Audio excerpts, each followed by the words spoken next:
नमस्कार बंधुरा welcome back to my channel Bangali special रान्ना।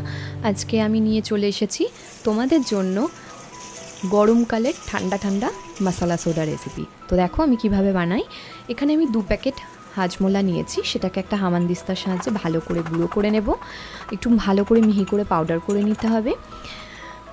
আমরা তো প্রায় রাস্তাঘাটে গরমকালে এই ধরনের মশলা সোডা বা সোডা সিকাঞ্জি এগুলো খেয়ে থাকি, তবে বাড়িতে যদি দোকানের মতো স্বাদ আনতে পারি তাহলে আর বাইরে যেতে হবে না।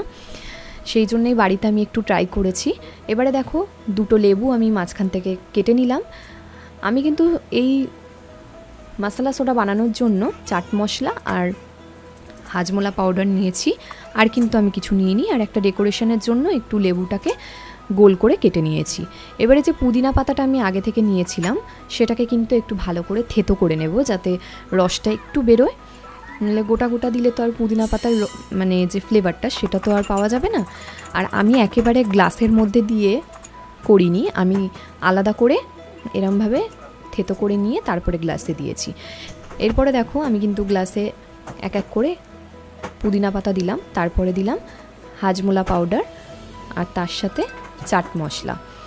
এরপরে দেব আগে থেকে করে রাখা 4 থেকে 5 চামচ চিনি দিয়ে যে আমি জলটা বানিয়ে রেখেছিলাম সেই মিষ্টি জলটা।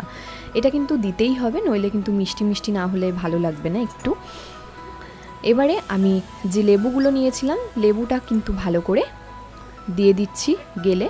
লেবু দিয়ে এটার যে একটা আলাদাই ফ্লেভার আসে, জাস্ট অসাম লাগে। গরমকালে যদি কেউ বাড়িতে গেস্ট আসে তাদের জন্য এই ধরনের রেসিপিগুলো একদম পারফেক্ট হয়। এরপরে দেখো আমি সোডা নিয়ে নিয়েছি, সোডাটা আমি এবার এর মধ্যে অ্যাড করে দেব। ব্যাস আমার কিন্তু রেসিপি কমপ্লিট।